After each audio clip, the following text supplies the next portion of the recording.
Retain earnings, ये retain earning होता है। यही profit and loss account credit balance कहलाता है। क्या कहलाता है? Profit and loss account credit balance. और अगर ये माइनस में आ गया तो क्या हो जाएगा?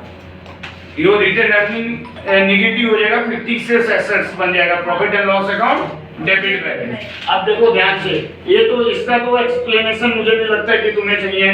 कैश सेल्स मालूम है कि कैश में बेचा तो कैश सेल्स, क्रेडिट में उधारी में बेचा तो क्रेडिट सेल्स, दोनों को ऐड किए तो ग्रॉस सेल्स हो गया, रिटर्न्स माइनस करोगे तो net sales. Cost of goods sold का मतलब क्या है कि गुड्स बनाने से रिलेटेड जो खर्चा हुआ है वो क्या कहलाता है? Cost of goods sold. और वो पता करने का एक शॉर्टकट तरीका मैंने दिया कि ट्रेडिंग अकाउंट के डेबिट में से ट्रेडिंग अकाउंट के क्रेडिट को माइनस कर दो तो आपको क्या मिल जाएगा? Cost of goods sold. Net sales में से cost of goods sold minus हुआ तो मिल जाता है अपने को ग्रॉस प्रॉफिट। अब ऑपरेटिंग एक्सपेंसेस में तीन थे, office and administration, selling and distribution and financial. Office and administration, इसलिए जब मैं तुम लोग को 11th 12th में पढ़ाता था ना तो बताता था कि प्रॉफिट एंड लॉस अकाउंट में ऑफिस से रिलेटेड, सेलिंग एंड डिस्ट्रीब्यूशन से रिलेटेड और फाइनेंस से रिलेटेड जाते हैं एक्सपेंडिचर या इनकम। तो यहाँ एक्सपेंडिचर की बात करें, ऑफिस से रिलेटेड क्या क्या एक्सपेंडिचर हो सकता है? ऑफिस रेंट, सैलरी, फिर क्या रहता था? मैं ऑफिस और एडमिन से रिलेटेड बात कर रहा हूँ। जैसे डेप्रिसिएशन ऑन कंप्यूटर, कंप्यूटर कहाँ होता है? ऑफिस में होता है, तो ये ऑफिस एंड एडमिनिस्ट्रेशन से रिलेटेड हो गया। फिर आप सैलरी दे रहे हो या डायरेक्टर को फीस दे रहे हो तो डायरेक्टर कहाँ होता है? ऑफिस में होता है, तो ऑफिस एंड एडमिनिस्ट्रेशन में। सेलिंग एंड डिस्ट्रीब्यूशन में कौन सी चीजें जाएंगी? जैसे एडवर्टाइजमेंट है, डिप्रिसिएशन ऑन डिलीवरी वैन है, सेल्समैन सैलरी है, ये सब कहाँ जाएगा? सेलिंग एंड डिस्ट्रीब्यूशन रिलेटेड है। कैरेज आउटवर्ड है, सेलिंग एंड डिस्ट्रीब्यूशन से रिलेटेड। और फाइनेंशियल रिलेटेड एक्सपेंसेस क्या होते थे? जैसे बैड डेट्स होता है तो बहुत सारे अकाउंटेंट का ये थोड़ा कंफ्यूजन है, अभी तक आपस में लड़ाई रहती है कि बैड डेट्स से सेलिंग एंड डिस्ट्रीब्यूशन में भी जा सकता है, क्योंकि बैड डेट्स तभी होगा जब हम क्या करेंगे? सेल्स करेंगे। लेकिन हमेशा ऐसा है होगा जरूरी नहीं है, क्योंकि हो सकता है कि मैंने किसी को उधार दिया और वो रिटर्न नहीं दे रहा है, तो इसलिए भी तो हो सकता है कि मेरा क्या हो गया? बैड डेट्स हो गया। तो bad debts selling and distribution में भी जा सकता है और फाइनेंशियल एक्सपेंसेस में भी जा सकता है। क्लियर है? आगे तो और क्या जा सकता है? बैंक चार्जेस है, तो ये कहाँ जाएगा?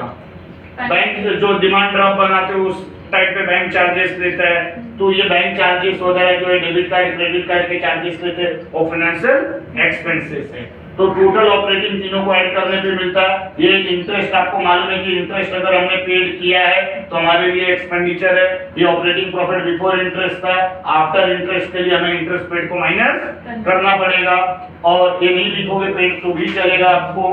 नॉन ऑपरेटिंग इनकम और नॉन ऑपरेटिंग एक्सपेंस में बहुत सारे बच्चों को कंफ्यूजन रहता है हमेशा कि नॉन ऑपरेटिंग इनकम क्या है और नॉन ऑपरेटिंग एक्सपेंसेस क्या है। अब बता दूं, जैसे मैं पार्ले जी बिस्किट की कंपनी चला रहा हूँ, अपने विले पार्ले में ही है ना पार्ले जी बिस्किट की कंपनी, बराबर? मालूम है कि नहीं? कितने लोगों को नहीं मालूम था? नहीं मालूम होगा, खाते हैं लेकिन मालूम नहीं है। ईस्ट में ही है, रेलवे स्टेशन के बाजू में ही है। तो ये मैं पार्ले जी बिस्किट चला रहा हूँ कंपनी, लेकिन मेरा मेन बिजनेस क्या है? पार्ले जी बिस्किट बनाना। उससे रिलेटेड जो खर्चा होगा या उससे रिलेटेड जो इनकम होगा वो मेरा ऑपरेटिंग इनकम या ऑपरेटिंग एक्सपेंसेस होगा। लेकिन अगर मैंने देखा कि अरे यार ये मेरी कंपनी में ना फैन है या एसी है या कोई प्लांट एंड मशीनरी है, ये खराब हो चुका है या आउटडेटेड हो गया, इसको मैं बेच देता हूँ। तो सपोज मैंने 50,000 का खरीदा था 50,000 का और 30,000 में बेच दिया, तो मुझे क्या हो रहा है? लॉस हो रहा है। Loss on sale of machinery कितने का होगा? 20,000 का।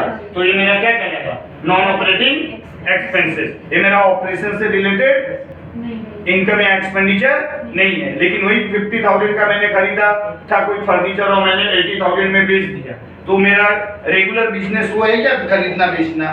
मेरा रेगुलर बिजनेस क्या है? पार्ले जी बिस्किट बनाना और बेचना। तो उससे हटके जो भी इनकम होगा वो मेरा नॉन ऑपरेटिंग इनकम या नॉन ऑपरेटिंग एक्सपेंसेस हो गया। डिविडेंड रिसीव्ड, मुझे डिविडेंड मिल गया, मुझे मतलब कंपनी को मिली। तो कंपनी का मेन बिजनेस क्या है? पार्ले जी बिस्किट बनाना, तो डिविडेंड मिला तो वो नॉन ऑपरेटिंग इनकम में जाएगा। समझ में आया? Loss on sale of machinery, loss on sale of furniture, कोई भी चीजों से मैं डीलिंग करते टाइम पे लॉस है, इनकम हो गया तो नॉन ऑपरेटिंग हो जाएगा, या तो इनकम होगा या तो एक्सपेंडिचर। क्लियर है? जैसे कोचिंग क्लासेस चला रहे हैं और यहाँ से उठा के एसी मैंने बेच दिया, तो एसी बेच दिया, एसी खरीदा सपोज 50,000 में और बेच दिया इसको 10,000 में, तो 40,000 का मेरा क्या होगा? तो ये मेरा क्या ऑपरेटिंग एक्सपेंस होगा कि नॉन ऑपरेटिंग एक्सपेंस होगा? Non operating expense. उल्टा भी हो सकता है कि जो फर्नीचर वगैरह मैंने खरीदे थे तो 500 में खरीदे थे, अभी बेचा तो 1500 में बेच दिया, तो क्या होगा? प्रॉफिट होगा, तो नॉन ऑपरेटिंग इनकम। समझ में आया? नॉन ऑपरेटिंग इनकम और नॉन ऑपरेटिंग एक्सपेंसेस। कोई भी मुझे नहीं लगता है कि एक्सप्लेन करेगा आपको अच्छे से वहां पे। नेट प्रॉफिट बिफोर टैक्स मिल गया, माइनस करोगे टैक्स तो मिलेगा नेट प्रॉफिट आफ्टर टैक्स। उसमें profit and loss brought down, जो ये प्रॉफिट एंड लॉस अकाउंट जो बनाते थे हम लोग यहाँ पे, अगर प्रॉफिट एंड लॉस अकाउंट का बैलेंसिंग फिगर जो मिलता है डेबिट साइड में, तो हम क्रेडिट में क्या करते हैं? उसको ब्रॉट डाउन करते हैं। तो यही वो लास्ट ईयर का होगा, प्रीवियस ईयर का जो बैलेंसिंग फिगर होगा प्रॉफिट एंड लॉस अकाउंट, उसको हम, ये इनकम है हमारा इसलिए क्या हो रहा है, ये ऐड हो रहा है, और लेस क्या कर रहे हैं?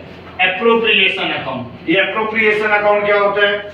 आपने इतना ही देखा कि ट्रेडिंग अकाउंट बनाते हैं, प्रॉफिट एंड लॉस बनाते हैं और पार्टनर्स कैपिटल और फिर बैलेंस शीट, लेकिन ये प्रॉफिट एंड लॉस एप्रोप्रिएशन बनाना पड़ता है आपको। अगर कोई भी चीज डिस्ट्रीब्यूट कर रहे हैं शेयर होल्डर्स को या पार्टनर्स को, तो आपको अलग से प्रॉफिट एंड लॉस अकाउंट के बाद में क्या बनाना पड़ता है? Profit and loss appropriation account. जैसे interest on capital, interest on drawing, ये सब कैलकुलेट करते थे ना, ये सब कहाँ रियलिटी में बनना चाहिए? Profit and loss appropriation account में बनना चाहिए।